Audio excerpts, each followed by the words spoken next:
Juti namwe bakunzi mukurikirana Bienfo na Bienfo Plus turabaramukije tubifuriza amahoro y'Imana twongera tubatumirira muri ino scoop canke aya makuru magufi kuvyerekeye intambara iri kirahuza ibihugu vya Amerika na Israeli bitera igihugu ca Iran. Twongera tubasaba yuko abatari abone bo kuyabona hanyuma muga kanda nama like kandi no ma commentaire mugaheza mukagira ico mushikirije ari co muterera canke ikibazo canke ikindi cyose mwifuza. Nuko rero intambara uko zifasha ubu intambara zisa nizikomereye cyane mu gace ka Detroit ya Hormuz aho twabwiye yuko hariho izinga rinini cyane igihugu ca Amerika ariko kiragerageza uburyo bwose cyo shobora kugigarurira kuko ariho amazi yegereye iryo zinga ariho amato ibice bigiranga ku 90% vy'amato bihora bica. Donc bisigura ko Amerika muyo kwiganzira ako gace yoheza ikabironse avantage mu vyerekeye intambara yo muri Detroit ya Hormuz. Rero president wa Etats-Unis ari we Donald Trump yarashikirije ko hamwe Iran yosubira gufunga kano ino Detroit ya Hormuz ko agiye guca agwiza ibitero incuro 200 kuri Iran.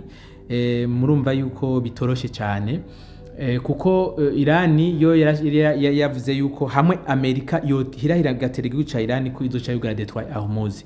Bimeze gute rero? Detroit ya Hormuz isa ni yugaye kuko hari amato menshi bitakunze kwa kiba aba akirengana, hariho ayashoboye kurengana akaraswa kwa katurirwa. Ariko twamenyesha yuko uburyo Detroit ya Hormuz shobora kugagwamo ari uburyo bushika dufate butatu. Bwa mbere no kubuza ico bita dissuasion gutera akamu abantu bashobora kwasha amaso kugira ngo bareke kuhacisha amato babiretse gutyo bikaba yugawe mu buryo bwa communication Iran iba yatanze. Ibigira kabiri nuko ubwato bwose bwaciye bwaba bw'intambara cyangwa ubwato bwa gisivile bwa commerce ko Iran ishobora guca ikoresha amavedete yayo cyangwa ubwato bwayo bunyaruka kugira ngo igire blocus canke idetourne ubwo bwato bwabugira buhave. Ibyo bintu rero bugira buhace. Ibyo bintu rero Iran iramaze kubigerageza, haraho yabishoboye n'ahandi vyayitaye ku amazi. Amerika iratabara ubwato bwose buhaciye. Hanyuma ibikigira gatatu nico kinagoye nibaza ko na Trump ari karavugira nuko Iran yoce tega amamine bijya amamine yo mu mazi gutyo rero iyo bateze amamine murazi biba bimaze kuyangara nta muntu abakihaciye kuko atari we wayiteze ntushobora kuyitegura kuko ntubuzi ahantu itumbereye canke uburyo yatezwemwo. Tubamenyeshe ko no mu gihugu ca Ukraine aho abarusi yaboneye ko ku mazi ari ku nkengera z'igisagara gikomeye cyitwa Odessa yatezwe ko amamine. Abarusiya ntibongeka ntibashoboye kwacisha amato yabo kugira ngo afate ico gisagara gushikana ngo nubu. Bisigura yuko rero Trump ivyo ari karavugira ari kubuza Iran mu buryo bwa communication canke amamenase canke mu buryo bweruye Amerika ishobora kubikora ikagwiza ibitero kugira ngo Iran iyibuze ntishobore kugara iyo Detroit ya Hormuz. Iran yoyo uko ivuga ko ivyo bitayiraba kandi ko Amerika idashobora kubabuza ico gikorwa, ahubwo utwara ingabo za Iran yashikirije ko umuntu wese azokwemera kurengana muri Detroit ya Hormuz azobanza kwirukana ambasade za Amerika.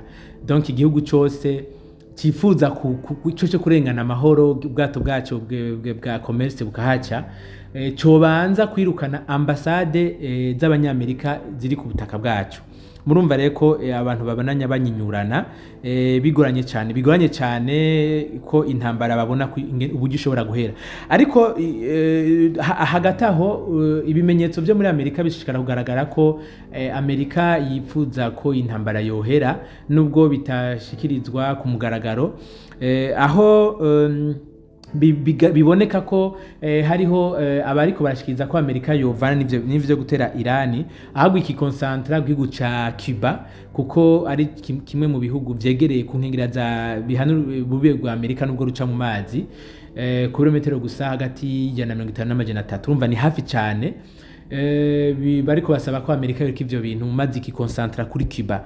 Iran rero nayo ivuga iti wanguha nubwo Amerika yoja gutera Cuba, twebwe intambara two turakora, turiko turagerageza uburyo bwose Amerika tuyimara amanyama ku buryo idazoshobora kuba ukagusomborotsa ikindi gihugu ngo gitere muri no myaka 10 iri imbere.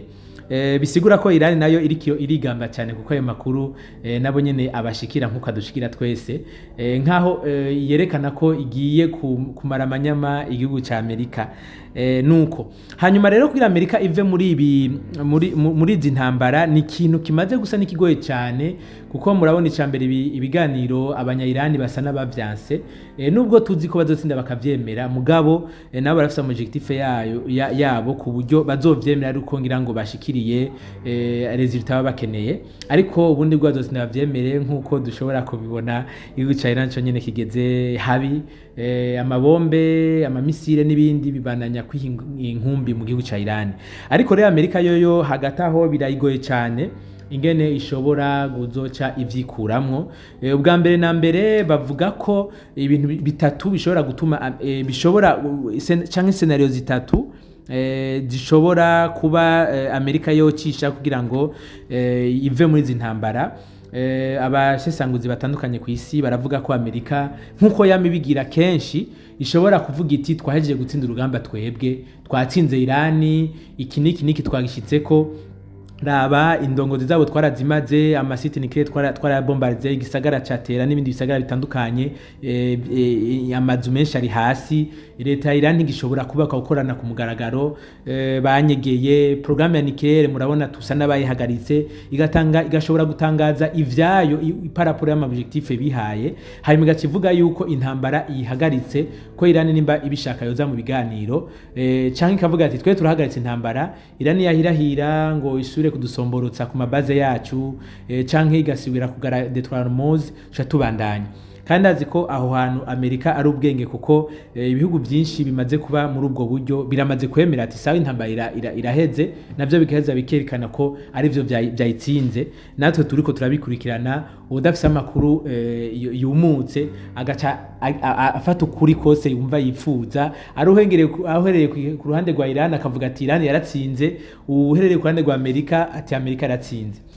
Uburyo bugira kabiri Amerika ishobora kurangiza intambara nuko yoyinjira mu buryo bweruye, igashiraho igafata ingabo zayo zikashika ku butaka bwa Iran, bakinjira tera bagafata ibiro bimwe by'ukuri bagafata iguca Iran.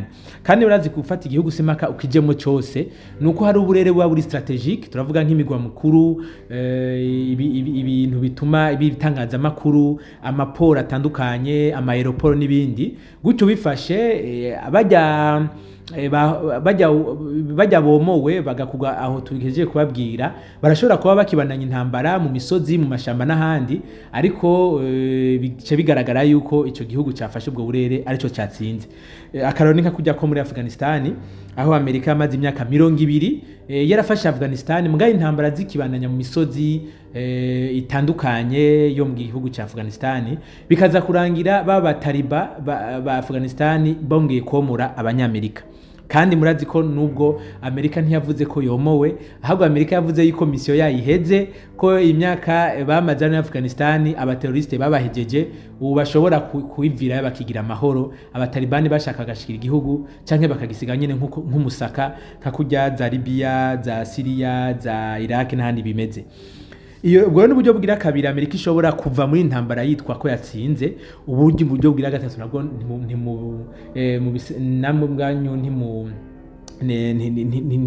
murabuzi, nubwo Amerika ifise ibigwanisho kirimbuzi bya Nyanganda, arme nucleaire, ishobora gufata arme nucleaire imwe kayitera hano muri Iran, gacivuga iti aha turamaritse ko duhagaritse intambara, ubusubira turamwongera ni arme nucleaire, ya ntambara y'igacicika y'ibigwanisho rutura. Kuri ivyo rero hamwe Amerika yotera iganisho rutura, intambara vy'ukuri irashobora gucihera, kuko ikijya gwanisho kimaze kuvuga, murana nko muri Japan igihe ikigwanisho Amerika yatera amabomba 2 nucleaire, umwamperere wa Japan yaciye aja kwiradio yatangaza ati vy'ukuri twabonye akaga, twabonye ubunyamwaswa butigeze kubaho kubaho kuva isi yakaremwa none dushobora kubandanya kurwana n'umuntu afite mwe n'ico kigwanisho turemeye ko dutsinzwe mu intambara kugira ngo duprotege amamiliyoni y'abajaponais bakiri bazima. Ivyo rero birashoboka ko Amerika ishobora kubigenza uko ariko tugerageje gusesangura uburyo bwa mbere bwo kudeklara yuko Amerika yatsinze nibwo buryo busa n'ubushoboka cyane kandi bwama bwakoresheje kandi butagoye kandi bushobora korohereza ari Amerika canke Iran kuko umuntu wese ashobora guca akuramo kuri kwiwiwe ata bindi bigwanisho birenze kuvuga. Mugabo vyerekeye gutwara ingabo byo biracagoranye cyane aho bananiwe gufata iryo zinga n'ubu batararifata urumva gufata igihugu gipima uburinganire bwa 1,200,000 km². Biragoye cyane aho hantu kuhafatisha ingabo kuko abanya-Iran n'abasanzwe bafite igisoda gikomeye kandi kikiri intact na commandement yabo iracakomeye bisigura ko Amerika byo itwara imyaka itari mike. Ivyerekeye arme nucléaire byo urumva ni ikintu kigoranye cyane kuko ibihugu bisanzwe bifise bitunzwe n'ibigwanisho biraheza navyo bikagira reaction ugasanga biriko birakwega uruhagarara canke agatikizo kwisi yose. Ahubwo ahandi aho hari amakuru adushikira avuga ko Korea ya ruguru ishobora kurikira proposa Iran ko yoyiha kubigwanisho runyanganda kuko gukora igwanisho runyanganda navyo usanga ari ibintu bigoye ni ibintu biba sensible bisaba yuko umuntu abatekanya akabikora by'ukuri afise umwanya. Uno munsi Iran rero aho umwanya amabomba guma cyajya no hino ivyo nagorana mugabo Korea ya ruguru yo irikisaba Iran ati reka twe tuguhe nturigora ivyo ukene byose tubiguhe wikure ko mwasi kuko turamusangiye. Aya namakuru rero dufise ariko tutavuga ko atozwe cyane kuko hariho amakuru ari officiere murazi muri kino gihe hari intambara abagoye kuboneka umuntu mugabo arahamenya inkuru hanyuma akayiha ico bita bénéfice de doute. Ibi biranashoboka cyane kuko igihugu ca Pakistan cyo cyari cyashikije no kumugaragaro giti reka Iran dukopere natwe tubahe kuri kubwirinzi dukoresheje bombe nucléaire ko turayifise ariko Iran yari yarahakanye ko idashaka gucudika hamwe na Pakistan kuko Iran ibona ko ari igihugu camye gikomeye ku isi kandi camye kirende panda gikora uko cyumva gishaka hamwe coja kiraza munsi yuko hako igihugu na kimwe ku isi vyoheza bigatuma gica gihindura uburyo cyari kibayeho.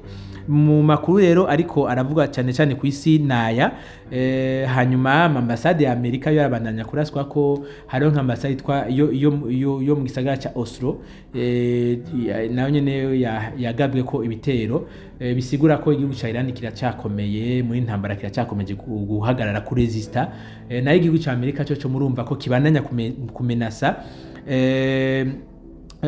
gushikaho kivuga ko gishobora kugwiza ibitero inshuro 200 igihe Iran yobandanya yihagara ko igafunga idetwa Hormuz. Murakoze cyane twibagiye ko twizi inkuru tubashikiriza n'ingufi zidashobora kuba zibatwaye umwanya muremure kuko mwarabidusavye ariko turabandanya umunsi uracahari bishasha tubashishikara kubibabwira kandi twongera tubahamagarira muri live uno munsi 2:00 z'ijoro ku masaha yo mu karere ngira ngo abari mu bice bitandukanye hashaka ko ari 3:00 canke 4:00 canke 1:00 bivana naho abantu atumbereye. Turabashimire ko mushikara kudukurikirana no gufyonda ama like no kupartager no kugira ama commentaire bisigaye turacari kumwe twifurije kugira amahoro aho mutumere hose. Imana ishikare kubarinda.